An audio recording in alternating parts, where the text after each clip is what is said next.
Paz do Senhor para todos. Mais uma vez agradeço a Deus por esta rica oportunidade de estarmos aqui. Desta feita queremos falar acerca do Espírito Santo de Deus. Capítulo 1, versículo 1 de Gênesis diz que o Espírito Santo paraiva sobre a face das águas. Depois nós vemos o Espírito Santo dando sabedoria aos homens, entendimento, para construir, para inventar, inventar materiais, objetos, tudo o Espírito Santo dando sabedoria. Depois, momentos específicos na vida de pessoas chamadas por Deus para fazer a sua vontade, como na vida de Sansão, o Espírito Santo vinha sobre ele, enchia ele de poder, de força. Na vida de Saul, para ele vencer as guerras, lutas, ele necessitava desse poder. O Espírito Santo, a Bíblia diz que ele vinha sobre ele e ele vencia as guerras, lutas. Então o Espírito Santo, ele foi dado ao homem. Jesus, ele viu a grande necessidade do Espírito Santo estar sempre na vida daqueles que ele servem. Sabemos que o Espírito Santo, ele tem característica de personalidade. Efésios capítulo 4, versículo 30, diz: não entristeçais o Espírito Santo, qual está selado para o dia da redenção. O Espírito Santo, ele fala, Mateus 10, 19, 20, Apocalipse 2, 7, e disse o Espírito Santo, quem tem ouvido, ouça o que o Espírito diz às igrejas. Também o Espírito Santo, como característica de personalidade que ele tem, ele separa para a obra. Atos capítulo 13, versículo 2 diz que o Espírito Santo disse à igreja: apartai a Barnabé e a Saulo para uma obra que vos tenho chamado. João 14, 26 diz que o Espírito Santo, ele ensina, o próprio Jesus falando, ele vos ensinará todas as coisas. Em Romanos 8, versículo 26, diz que o Espírito Santo, ele intercede por nós com gemido inexprimível, quando não temos palavras para se expressar diante de Deus. Às vezes a pessoa, você só sabe chorar pela situação que você está passando. É neste momento que o Espírito Santo de Deus intercede por você, para que a vitória chegue, as petições cheguem, e você seja uma pessoa vitoriosa. Então o Espírito Santo, ele também guia. Romanos 8,14, todos aqueles que são guiados pelo Espírito Santo, estes são filhos de Deus. Ele clama, Gálatas 4,6, convida a salvação, a pessoa receber a salvação, e convence o homem do pecado, da justiça e do juízo. Não vou dar um estudo aqui acerca do Espírito Santo, porque isso é uma reflexão. Então o Espírito Santo, Jesus viu que o homem necessitava tanto do Espírito Santo, que chegou a dizer aos discípulos: não vou deixar vocês sozinhos, eu vou enviar outro Consolador, o Espírito Santo de verdade, que o mundo não conhece, mas vós conheceis porque ele habita em vós. Então o Espírito Santo, Jesus viu que o homem precisava dele, de um ajudador, de um consolador, porque o Espírito Santo é um advogado, assim como Jesus é um advogado, que está à destra de Deus intercedendo por nós. O Espírito Santo é um advogado que advocacia as causas de Cristo através de mim e de você, quando você está fazendo a obra do Senhor. Então, que você sempre tenha comunhão com o Espírito Santo.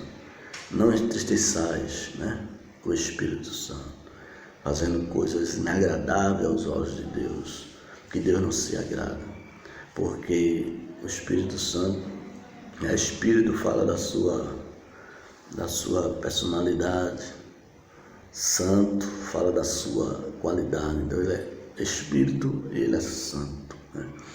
E lógico que a Bíblia diz que nós somos templo e morada do Espírito Santo.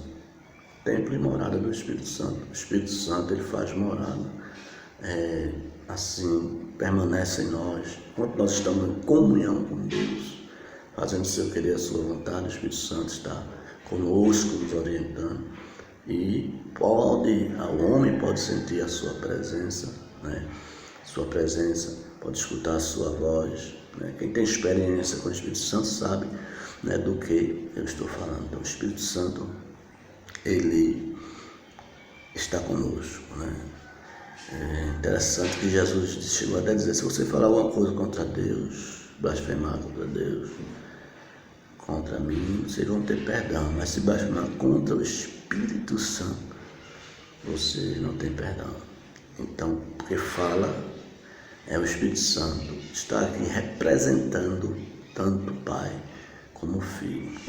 E nós estamos convivendo com essa presença, né?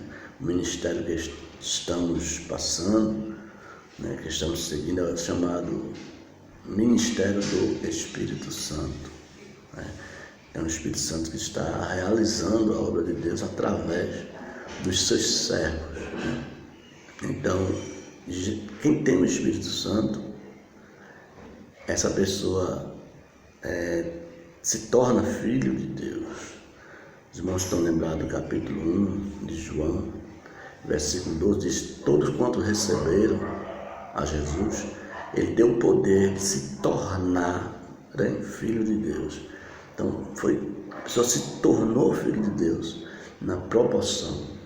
Filho de Deus, eu digo, filho da promessa, né, das coisas que estão preparadas.